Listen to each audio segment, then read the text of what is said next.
I'm Susie Durie, and it's my pleasure to present to you a little bit of a history and a peek at what the IMF has been doing and what we're going to be doing. So, the IMF was founded in 1990, and we've made a lot of firsts over the past 27, 28 years. And one of the first things that we did was we put together a scientific advisory board. And at that time, there was probably maybe 7 people in the whole country that were really myeloma experts. And from that point on, we just kept growing and growing. And one of the things that I'm most proud of is the patient and family seminars. I went to a meeting in London called ISH, and I saw doctors being able to meet the professors. And I thought, well, why can't patients meet the professors? And someone said, well, that's a terrible idea. Patients don't want to travel and they don't want to learn. Really?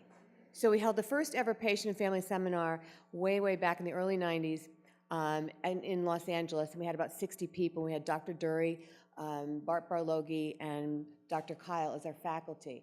And I think that having these seminars is so important because it keeps you abreast of everything that's going on in myeloma, and also the fact that you have wonderful materials that you can take back to your doctor, because I know that not all of you are able to see a myeloma expert. You may be seeing an oncologist or somebody that knows about myeloma but isn't quite at that level. So the programs that we've put together are so important, not only for you, but to share them with the doctors and nurses in your hospital. So we've done a lot over the years, and I think one of the most exciting things that Dr. Durie will be talking about later today is the iStop MM. We talked about it a little bit last night, and I think you're going to be really excited about that. We are global. When we started the IMF, it was 3 people in a coffee shop, myself, an American, I know that's shocking, I'm an American, Dr. Durie, a Scot, and my late husband, Brian Novus, who was from South Africa. So from the very beginning, we were global. We have an IMF in Japan, Europe, Latin America, the Czech Republic, Australia, Canada, Turkey, although we haven't been going to Turkey recently, Korea, and Germany. So we are truly one myeloma nation. So we focus in 4 areas, as you know: education, support, research, and advocacy. Advocacy is really important. It's a little tricky today, but we want to make sure that you have access to the drugs you need when you need them. So how many people here call our toll-free hotline? I mean, it's called the info line now. Okay, they are incredible. All of you should be just checking in with them at least once a month, because there's so much new things that are happening. And our hotline team, that's Paul, Missy, and Judy. I should have had a second cup of coffee. And they are so knowledgeable. You can call them up about anything, and they're happy to keep you up to date or answer your questions. And if they don't know, they'll certainly just trot down the hall and ask Dr. Durie. So please utilize the hotline. It's a wonderful, wonderful resource. So empowering patients through education. In case you're unfamiliar with that, you're at an educational seminar right now. Isn't that amazing? So each year we hold 4-day-and-a-half patient and family seminars, and you can see where we've been this year. And then the little triangles, those are regional community workshops that my colleague Kelly Cox holds all across the country. So we're constantly trying to keep patients empowered and informed about what's going on in myeloma, and they take that information again back to their doctors and their nurses. So we are international. My colleague Nadia Eckelbeer, she travels all over Europe and Scandinavia doing patient and family seminars in countries, as you see, all over the Nordics and across Europe. And she's a one-person show, but these meetings are so wonderful, and she films them sometimes, and they were just really spreading the word about multiple myeloma, what's new on the horizon for treatments to people no matter where they live. We're going to reach out and help you. Also, now I know that a lot of you go to our website because we know how many people are, but I have really good news is that right now we're under construction for a brand new website that's going to be much more easy to navigate and find the things that you want to learn about. But we still are getting huge amounts of people coming to our website. You can see the stats there all around the world. And I think it's wonderful that it just goes to show that no matter where you live and what you have for breakfast, when you need help about myeloma, you come to the IMF. So in 2017, this is the number of web visits from people just across Europe.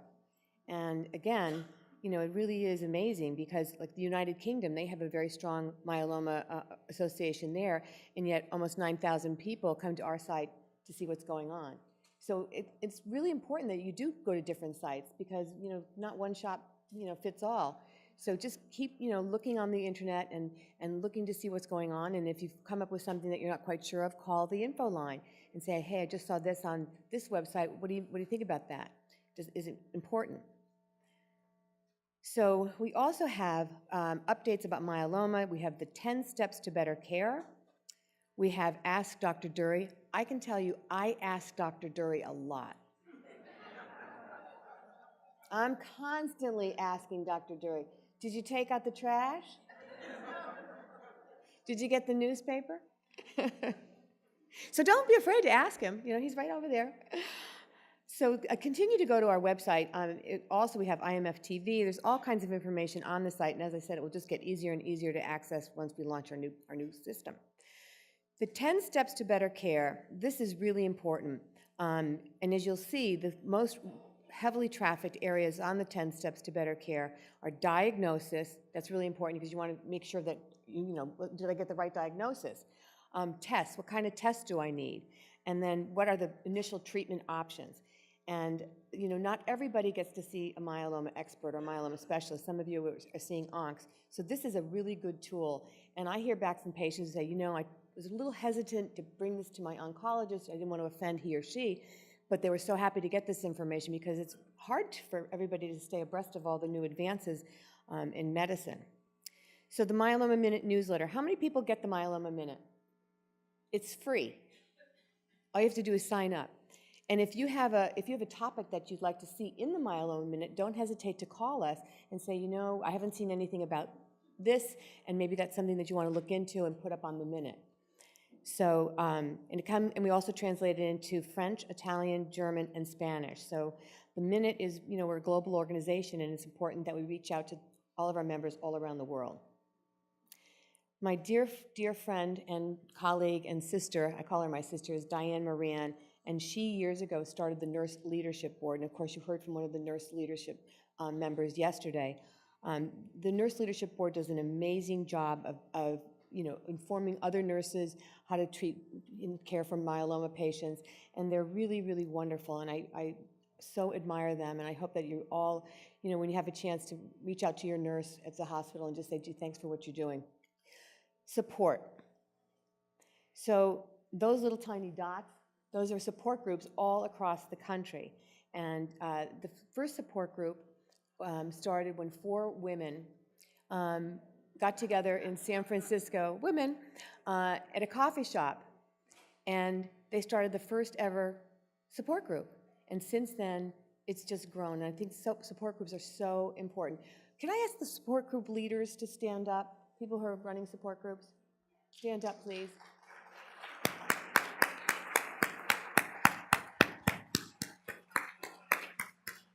Thank you so much for what you're doing. And, you know, don't get caught up in the thing of, oh, well, we don't really have that many people that come. If you make a difference for one person, you've done your job. It doesn't have to be a room full of people. It just needs to be a couple of people getting together, empowering each other, being able to share some of the you know, things that they're going through. So support groups are so important. If there isn't one near you, get with these people and say, okay, how do I start a support group? Or you can also call us at the IMF, and we're happy to help you every step of the way. And here's our support group team: Robin Toohey, Kelly Cox, Nancy, Ann. The support group team is amazing. They travel all around the country, visiting with support groups and bringing them the latest information. And a few years ago, we gave out iPads. How many support group leaders are working with their iPads? iPads? No? No. Yes, okay. But also, each year we have a support group leader summit in Dallas in July because it's so hot and the rates are so low. So needless to say, we don't really spend too much time outside in Dallas. I never see anybody jogging or anything like that. They're generally just, you know, cooling off someplace. And the support groups are so important. So if there isn't a support group near you, please get with us and we'll help you start one. Also with the support groups, they do quarterly conference calls with all the leaders, make sure that They're addressing any concerns or challenges that some of these support groups may be having, new information. We also do quarterly Living Well with Myeloma conference calls. And this is geared for patients, their family members, and really anybody else who's interested. And we generally get between 400 and 600 people on these calls, so they're very, very important. And every year, we take some support group leaders to ASH, the American Society of Hematology. That's the biggest myeloma meeting held each year, and it rotates from city to city. I think this year we're going to be back down in San Diego. And so these support group leaders, they go and they sit in on all these very, very important lectures, and then they take that information back and share it with the support groups. And as I mentioned, we have this wonderful support group leader summit in Dallas, and this was last year's, and you may recognize some people up there.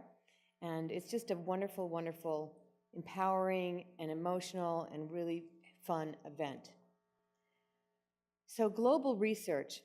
We have been providing research grants since 1994. We gave out the first ever research grant to Dr. Atsushi Ogata from Japan. And since then, we've been giving out research grants every year to top researchers all around the world.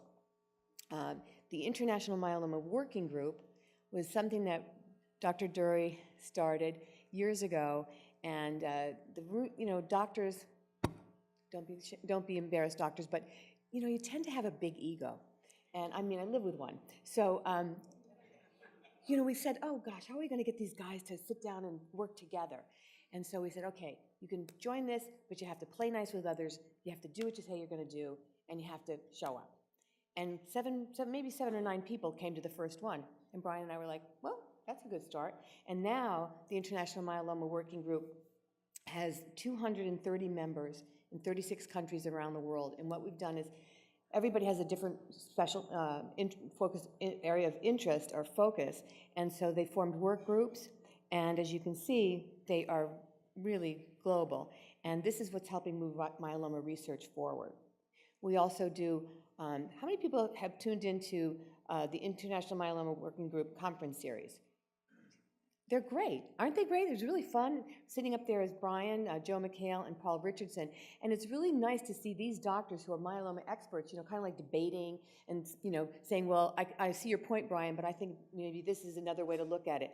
It's fascinating. And of course, they're all archived on our website. So for the support group leaders, this is a great thing that you can show at your support group meeting when you're wondering, what am I going to show? What are we going to do at next month's meeting? This is it. Replay some of these. It's really fun to listen to them debate one another, and it's also incredibly informative.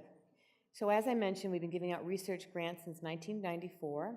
We've given out junior grants are $50,000, senior grants are $80,000, and the total number of grants we have awarded to date is 136.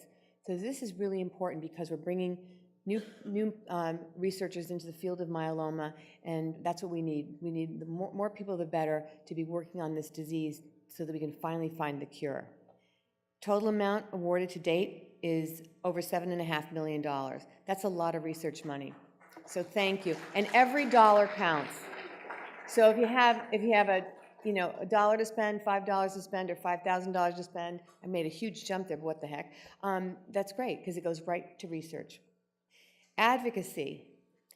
This is our advocacy team, Robin, Danielle, Ray, and Kelly. Kelly is with us at this meeting.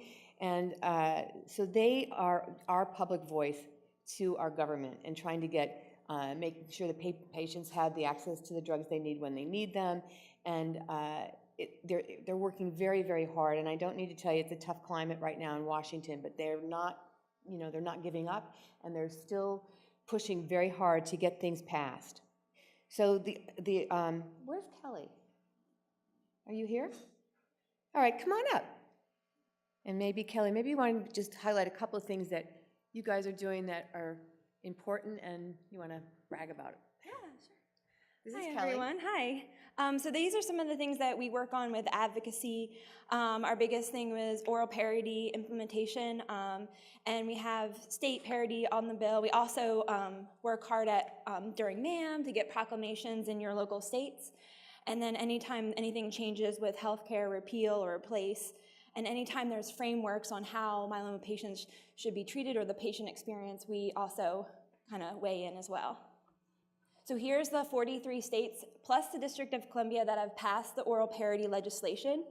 And so the states that are highlighted in green are the ones that have an active campaign right now.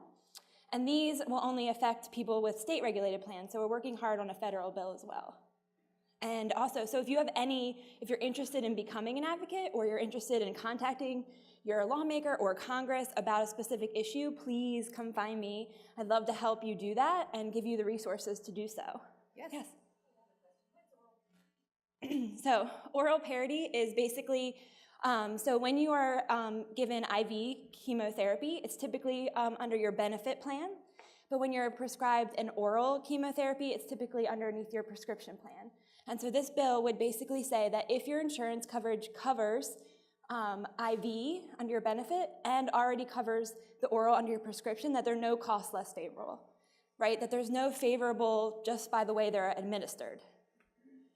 And that's what our biggest thing that we're working on. And also, if you're interested in getting any of our updates and newsletters, each month we send one out to talk about what we're doing and what's going on. You're also come by the table and sign up for that. Thank you so much. Thanks, Kelly. Thanks.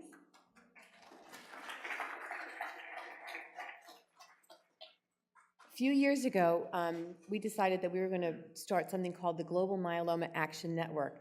You know, we are one myeloma nation, and we realized that there are people all around the world that we also needed to reach out and help. So we put together GMAN. It's a 40-member organizations representing 37 countries on 5 continents. And once a year, we get together at the time just before EHA, the European Hematology Association meeting. And it's really wonderful to have these people meet and sit down and talk about, you know, all the different challenges that people are having in different countries. I mean, the levels of care really, I mean, it's like this. But together, they can share information and really take a lot of that back to their legislators. Certain countries don't have access at all, like some of the countries down in Latin America are just without any drugs. So this is our challenge, is to make sure that drugs are out there that can treat myeloma patients no matter where they live. Again, here's some of our goals: to enhance the capabilities of patient advocacy groups around the world, increase myeloma awareness globally, and improve access to myeloma treatments. And this is me, a man, driving through the future. So thank you very much for your attention, and if you have any questions or thoughts or some ideas, please don't hesitate to let me know. Thank you very much.